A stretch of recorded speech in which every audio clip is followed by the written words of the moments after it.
Hello, welcome to Not Just Tech. This time, Not Just Tech is, I'm afraid, another tech video. And there's a good reason for that, because in less than a week, the Worldwide Developers Conference is going to take place. Now, last year, the Worldwide Developers Conference, which is an Apple conference, was held in Cupertino. And as it's the Worldwide Developers Conference, let's see where it is this year. It's in Cupertino. Joking apart, it's a good opportunity for Apple's engineers to get together with the programming and developer community and talk about upcoming changes to both iOS and OS X.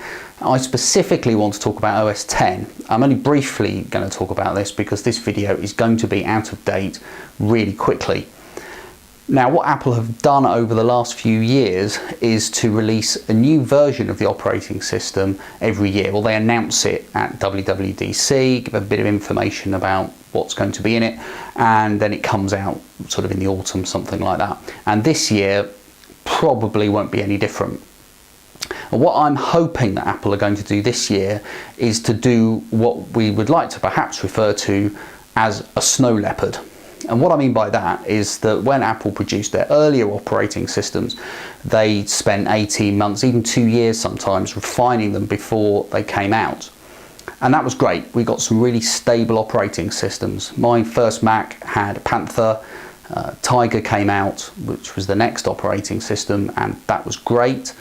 But then when Leopard came out, there was a shorter distance between Tiger and Leopard, a shorter development time frame, and Leopard wasn't as good, shall we say, as was refined perhaps as the earlier operating systems, and got a bit of grief for that. So when Snow Leopard came out, they put the brakes on basically, and that was at the same time that PowerPC was dropped.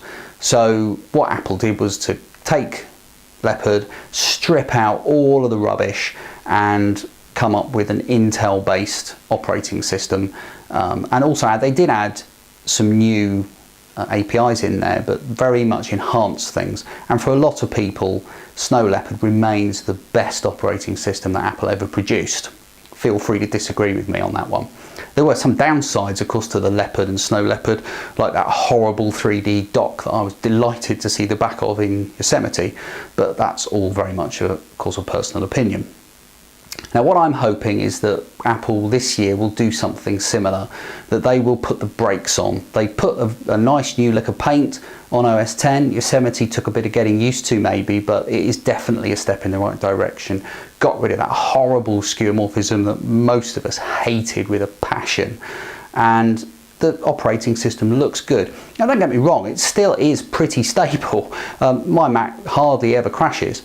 But whereas Snow Leopard systems are probably running today that haven't been rebooted since that operating system came out, I think you'd be hard pushed to find somebody with a Mavericks or a Yosemite system that they could say the same thing about. So please, Apple, I hope that this year, whatever your ridiculously named operating system is going to be called, I hope that it's one that concentrates on refining and enhancing and just polishing things. We don't need a lot of fancy new features. We just need something that's going to be stable and do the job that a lot of people use their Macs professionally and just want them to work. So that's it. It's a very, very short video, and I apologise for that, but I just wanted to say my piece and get it out there on the intertubes before the conference next week. It won't make any difference. Apple have long decided what the operating system is going to be called and how it's going to work, but this is what I hope, the decision that they made internally. Thanks for watching. Perhaps you've got a different idea or a different comment you'd like to make. Stick it down below. Don't forget to give me a thumbs up, and I'd love it if you subscribed. See you next time. Bye-bye.